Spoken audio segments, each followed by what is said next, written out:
With over 33 years in the mobile bartending and service industry, he is the guy who brings the party and the joy wherever he goes. She's a seasoned event planner and producer with more than 20 years of experience in sports, corporate, nonprofit, and private events, and she's here to keep things running smoothly. Together, we are hot mics, cold drinks, and untold disasters of the wild, hilarious, and unforgettable moments in the world of events. This is the EventTalk podcast with Dave and Rachel. Hi, welcome to the EventTalk podcast, hot mics, cold drinks, and untold disasters. I'm here with Dave today, and we actually have a special guest who I actually have never met, but I've heard some fun stories along the way. We have Tommy Nast, not Nasty, Nast. He's joining been called us that, today. And I was reading a little bit about you, Tommy, and Dave will kind of do it, but like you have been in this career in some way for a very long time and in lots of different fields, lots of different hats, and I'm excited to hear more. Gosh, I mean, I can go back 50 years in my career at this point now, but I started out on the radio in upstate New York for 10 years, moved to Los Angeles, where I ran a trade magazine publication called the Album Network. We did a syndicated radio network along with that. Then went into the concert business, working with Clear Channel Entertainment before it was Live Nation and AEG, which is the second biggest concert promoter and venue owners around the world as well. And did a promotion and marketing company in the music business, promoting so many different bands and marketing a number of them. And then over the past 10 years, I've gotten into the event cinema business, working with Trafalgar Releasing, where we put music events in movie theaters around the world. That's cool. I haven't ever been to one of those. That sounds either. Very Is that like fun the to candlelight kind of thing? No, Is it a I mean, movie? It's movies. I mean, we take concert films, concert documentaries, things like that. And you probably, when I tell you some of the things that we've done, you will probably go, oh my gosh, I remember, I heard that. But we worked with AMC on Taylor Swift and Beyonce. Okay. We the concert, like showing in the theater? Yeah, putting those in the theaters. And we do these around the world and have worked with Metallica, Coldplay, Billie Eilish, BTS, Miley Cyrus, Tom Petty, Neil Young. Just a few Pink names. Floyd. Yeah, I mean. No big deal. Yeah, so and we got a couple coming up here now too with Youngblood, who was prominently featured in the Ozzy Osbourne event a few weeks ago prior to Ozzy's passing. That's coming up, and then we have a Grateful Dead movie coming up August 14th. Wow! Oh, And weren't so you a lot on, of good stuff going. Weren't you on Married with Children also? Did you do a little spot on there? My 15 seconds of fame there. There you go. We watched that drunk in the lobby somewhere one time. I did. I showed that to all our hockey buds before, and it was like, really? Oh my gosh. Well, and that's how you guys know each other, is your kids played hockey together, right? We sure did. We were goalie dads together, which, was crazy as it is, but so much fun though. We had a blast with, especially the parents getting together after the games when we were at tournaments all over the country. Crazy. We were all over the place. We would drive to California, and I'd have a full bar in the back of the Suburban before the games, right? And if it was a morning game, we'd have mimosas, and the other teams were like, come on, come drink with us. And they'd look around like, we playing against you. We're like, no, the kids are playing. Get over here. Let's get drunk. Now we have friends all around the world, right? Just because we all had such a good time. Wow. It's crazy where they all ended up and everything. And Dave and I have blackmail pictures of each other too. So we do. We each other in line. But you know what? They're so old. It's on a little floppy disk. Unless you have a reader, you're never gonna get them. Wait, I had a Polaroid camera. You got a Polaroid? Hey, those are coming back. I just bought one of those for an event that the kids love taking pictures of the Polaroid picture. I had to find a disc reader, a USB disc reader, because I found a box of discs. And some of the stuff on there, I'm wondering, why in the fuck did I even keep this shit? That's crazy. We do have some stuff. Well, we got pretty drunk. If any hockey parents are out there, you'll know, right? Traveling hockey. I want to hear stories, guys. Message of the stories. When we're done, when we're done with this, I'll bring them up. For sure.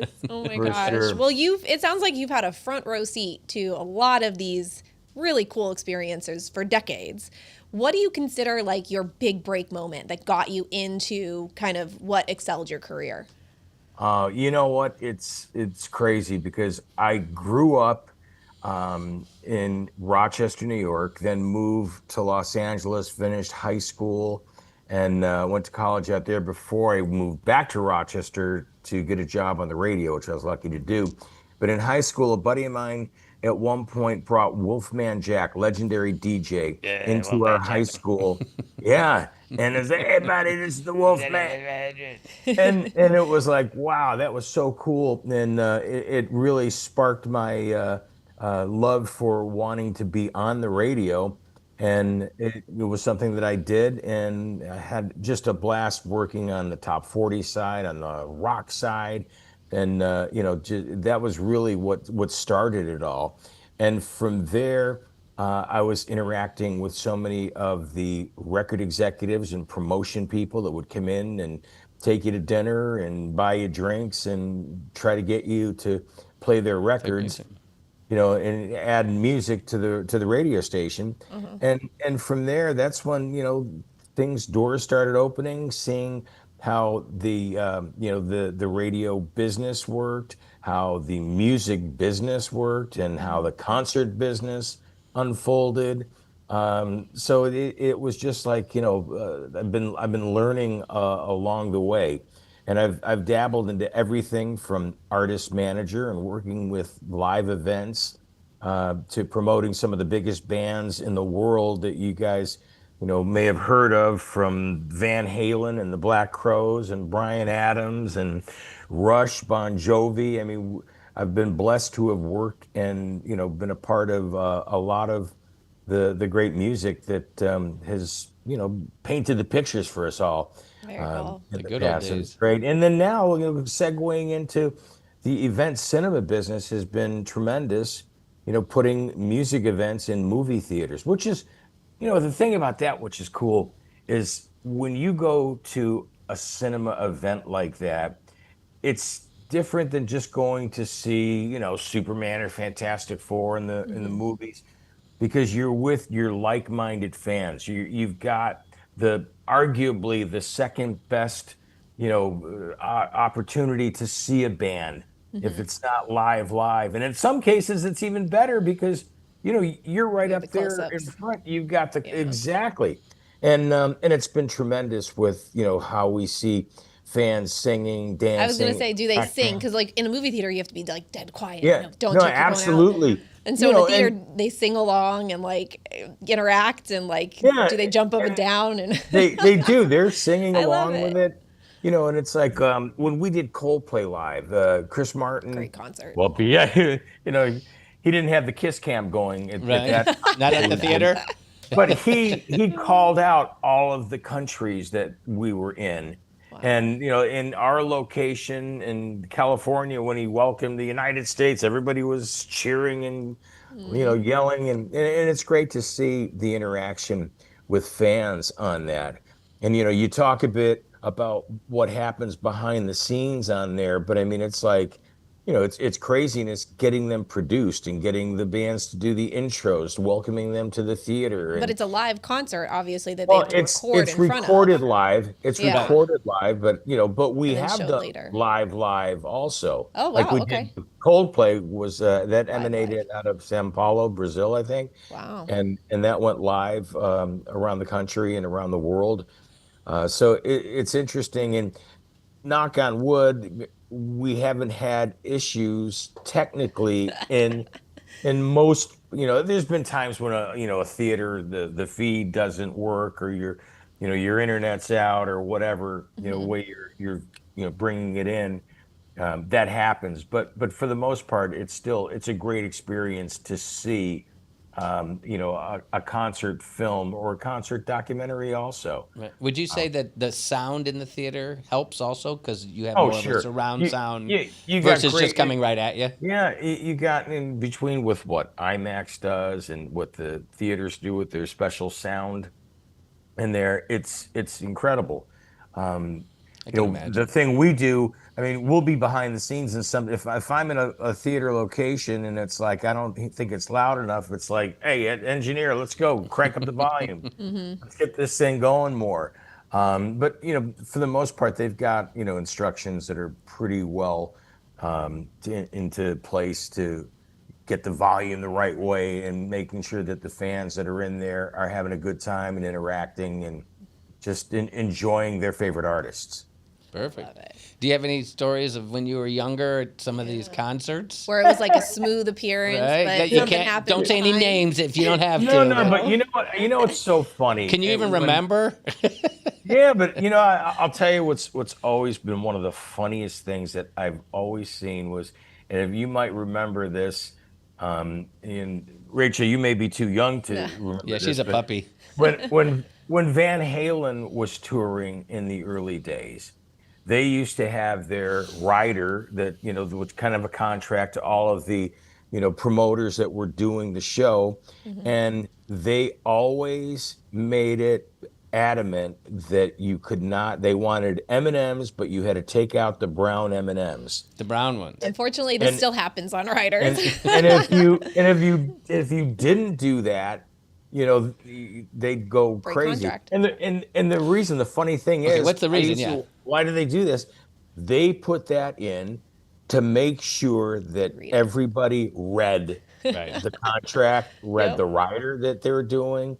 And because if they miss that, what else did they miss? Sure. Yeah. And so that's one of the funny behind the scenes things that I had heard about and asked about, and was explained to me why they did that. Yeah. Because years later it was like, and it was just hilarious. And it's like M&M's got a lot of hype out of it then too. Who was For yellow sure. M&Ms? Wasn't somebody yellow?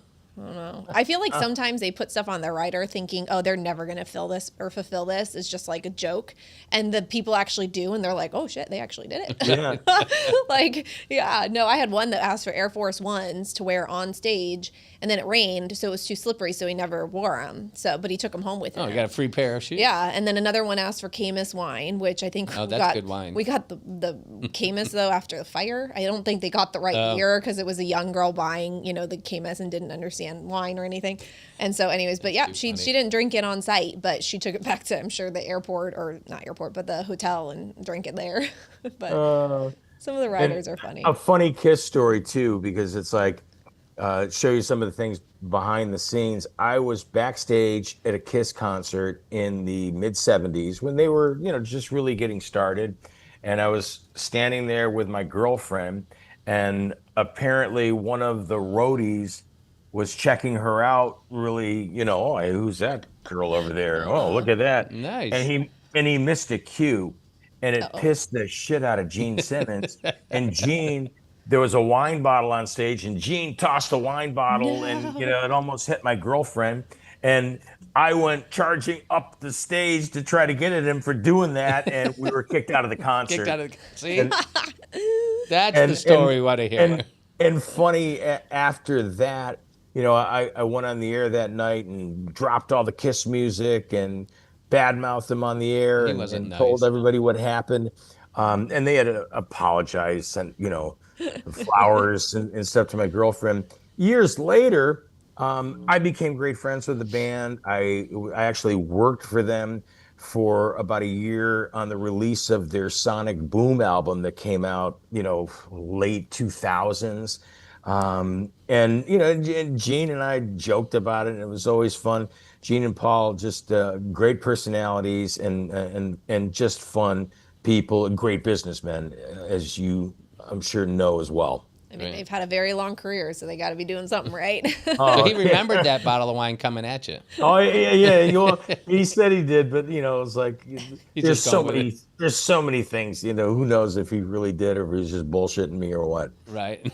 I'd love to get a singer or somebody on this podcast talking about like things that obviously on stage are like, yeah, it comes off perfect, and then behind the scenes something like that. Oh, there's got to be way more things behind the scenes. There's so much that can go on between, just anything that can go wrong. Malfunctions goes wrong. Of equipment Exactly. or whatever, but the gear's not working, the mic's not working. But the and it's funny. I was just watching a Live Aid special from back when the show happened in the UK portion of it. The last thing that Bob Geldof did was bring Paul McCartney on, and Paul got up and was doing Let It Be, and his mic wasn't working.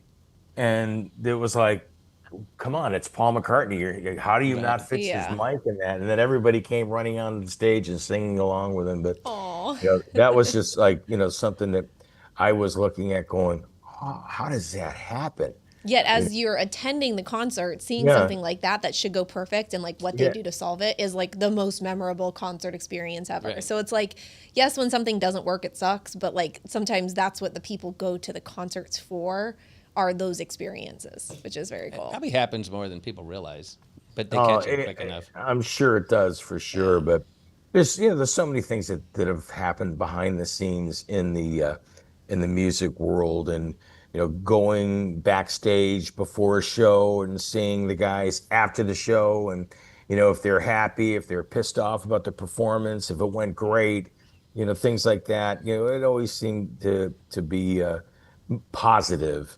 For the most part. I mean, it's live. It's real. It is. Right? That's the great thing about a concert you go to. Absolutely. So you've worked with so many legends along the way. Do you have any stories that literally still like make you shake, laugh, and you're just like, oh my gosh, he's laughing. How did we? Yeah, he knows. Well, and that you've never told. I mentioned like the Black Crowes.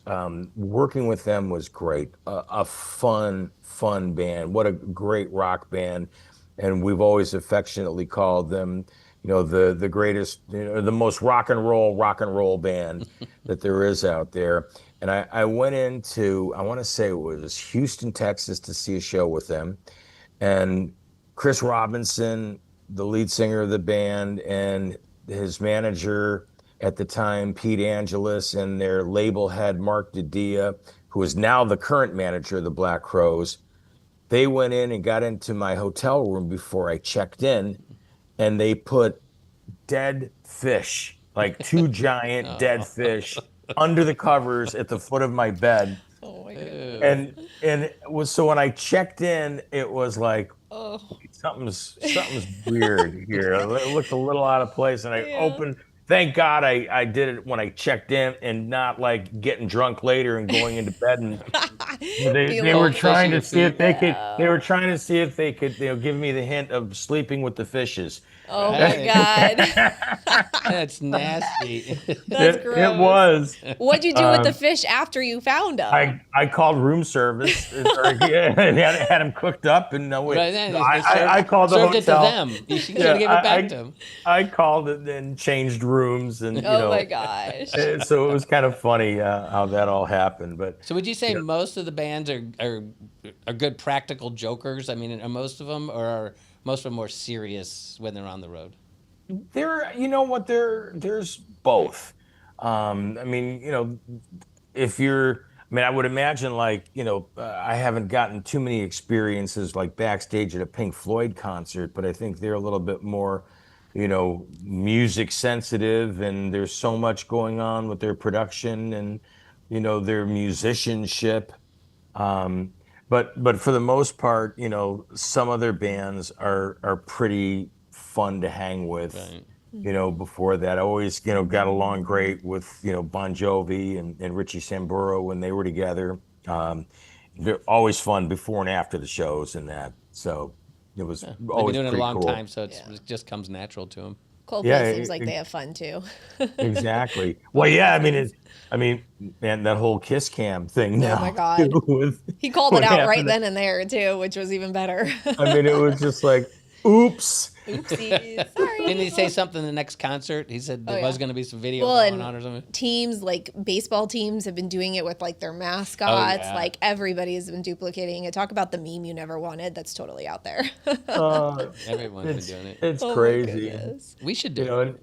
And even like sporting events too. I mean, when I worked at AEG owned the LA Kings, and me being the huge Kings fan that I am, it's like, wow. And if you hear people screwing up national anthems in Oh, that, it's like, how many times that's happened, when, in particular, if you have an artist who is singing the Canadian national anthem along with the US anthem and they forget the words or something like that. I've right. seen that happen, and it's like, oops. Well, just like in Canada, you stop singing and let the crowd sing and Yep. bring it Yeah, back, right? exactly. That's been the big thing there now too, with Right. getting the The crowd crowd going. singing these anthems and that. So, but Yeah, we're it's looking it's forward always to been hockey kind of season. fun. And you and me both. Yeah, wait, and I thought this was going to be a hockey podcast that we were doing. So, Dave, you That's told our him the wrong next one. thing. You kidding me? Next one. geez, Dave, I Come thought on. that I'm we better were at going to be getting sharing. drunk and throwing parties than I am skating. You've seen me skate, so I can go straight and left. That's all I got. And I can't skate anymore after 2 hip replacements You and that. can't do Now it at all. my skating and playing hockey is, my beer league days have come to an end a few years back. Well, You real know, funny. I just told her. I said Boeing has a beer league, and they keep asking Jake to play, and he's Yeah, like, "How did yeah, they even find out I played goalie? Like, yeah. where the hell?" He's like, "No, I'm not doing it." And A beer Nick, league? my son Nick, he graduated to beer league also, Oh, and did he's he? still playing goal. He's playing Is he out, having fun? Oh, Oh, he wow. loves it. He and his wife she played hockey Oh, did also. she? So that's how they met. She was playing at St. Mary's University on the women's team, and he was playing in the men's team, Yeah. and they met and connected, and they're still playing hockey together, which is Yeah, great. Jake's a So, fisherman now in Seattle. He's all about fishing. What uh, is a beer league? Is just like drinking beer while playing hockey? Some of the no, players do. yeah, they do, but afterwards the After. boys go goalies. out for Okay. beers Some and of them that, used to and it's keep it always on the bench. All I can yeah, think is their water bottles that they spray into yeah, their helmets full Well, of exactly. beer. Nikki and Jake, we played at such a high level. These kids were 13, 14, 15, and they had nutritional like guidelines. They couldn't do certain things on, Game on day and that, game yeah. days, and in between we'd have to eat specific foods, and every summer or the season would end in March, and then Nikki and Jake would jump on another national team, and then we'd Yep, have another 2 months, right? And then yep, I mean it never. I exactly. think Jake said he had 3 weeks a year to play Legos. Well, when you're in that, competitive youth scene, it's tough to give up the summer and say, "Oh no, Yeah. we're gonna go play baseball now. We're gonna do." It was never like that. It was always like, "Let's go play Yeah. hockey. Here I we mean, go. Where are we 15, going this 16, we were week?" at nationals. We were looking at Exactly. scouts were watching us. Yeah. It was just Well, crazy. I have a friend that's got a baseball player son and a dancer daughter, and so between the two of Oh them, the yeah. dad goes baseball, mom goes And dance, and yeah, well, they're all my over the daughter place in the did summer. dance also, Yeah. so I know what that was like, going to dance competitions and Mm-hmm. that, Well, California, that's where everybody goes to. Everybody and leaves here and goes watching there. A lot are in watching Vegas, Dance actually. Moms was always a funny Oh, show we to should buy that watch. domain. Oh my, well, no, that's already gone. I mean, I'm Oh, It's sorry, gone. that's That's been a a whole show. television That's a whole show and that, series. but oh my hockey gosh. parents next to dance parents are like night and day. I'll take the hockey parents any Will you day. take the hockey? Okay. Oh, absolutely. Oh, Oh that's yeah. No, I hilarious. was the manager. Remember, we had a rule: you couldn't talk to the coach for 24 hours after a game, right? Wow. Then you could go. You had to calm down a little bit, take a deep breath, Yeah. have a crownie. That was Oh so my funny. gosh. That was so funny. But behind the scenes at events has always been hilarious, be it sporting events, Mm-hmm. be it music events. I mean, I'm a huge wrestling fan Oh also. really? And so, I mean, I love like the WWE and all that they've been doing and, going, You probably meeting can't show several behind the scenes. wrestlers over the years and working with some of them on, because a number of them are into the music scene also, and they, Mm-hmm. do recording and It's a trying to show. do music stuff as well. So I was able to get a lot of tickets to a lot of wrestling matches and seeing what goes on backstage at those also. And Oh, those have got to be things like crazy. that. But Yeah. yeah, I mean, it is because, and now it's no secret, it's scripted. Not saying that it's not real, And they can but definitely get they The into are, pain's they're real. real Right. athletes and Right. they The are pain's real. really going They through are. these moves and everything. They But, train a the lot. outcomes are are predetermined and a surprise to us all. But man, what goes on behind the scenes at those is insanity and just so cool to see. With Can you give us there's a a well, there's a special out. I'll tell you what the best thing to do, and I believe it's Netflix that has a new series that the WWE just released called Unreal. And it takes you behind the scenes of what's really happening. And it's causing a little controversy because, some fans don't want to see what's really happening and feel they want to believe it's not spoiling. Yeah. But it's fantastic. I mean, it's a great thing to look at what happens behind the scenes in that world. Right. And it'd be interesting as you guys are doing event podcasts and things that are happening on there. I mean, really, to see if there are more shows that are going to be created that will expose what happens behind the scenes. And maybe expose is a heavy word to use for that, but what goes on behind the scenes in various types of industries on there. Yeah. That's what we're hoping. We're hoping having you on, and everyone's going to say, "Oh my God, Tommy's on. I want to be on." So that's the next thing. Yeah. No, I had the WWE Bella twins live down the street from me for a little bit when they lived next to each other. And kind of like what you said earlier on the podcast, like these are normal people. They have issues. They have success. They have love. They have hate. They have families. Everybody has these things. So I think when you kind of like what you said, Tommy, like when you go behind the scenes of things, it's like a whole new world to a lot of people because they have this persona of who they are. Well, I used to watch it with Bobo Brazil and the Sheik. Well, you're going way back. I'm going too, and roller derby was on right before it. Yeah, right. We had the LA T-Birds that we used to watch. It was on there as well with. You weren't even born yet. Roller derby and hockey and wrestling. Roller derby and I was on Sunday every Sunday. I used to watch it every Sunday. And seeing roller derby was a pre to roller hockey. Yeah, Bobo Brazil he'd be going, then all of a sudden he'd get hit in the head. He had the headbutt, right? Didn't he have the big headbutt? Then he'd stop and he would just all of a sudden get all this energy and you'd be like, "Go get him!" How funny. Well, I mean, we're kind of coming to the end, but I did have a question. Sure. What excites you, I think, the most about like the music industry and live events kind of moving into the next step? I mean, obviously we have technology that's a huge part of events that didn't used to be, but you've also seen that change of technology being adapted. So like just across the board, it doesn't have to be technology. Like what excites you? Well, I'll tell you what, and maybe I'll turn this around a little bit. Okay. I'm not excited about AI songwriting. I got into an argument with a buddy of mine who was like sending me, "Hey, I can write a song for you on AI now. I can write you a song."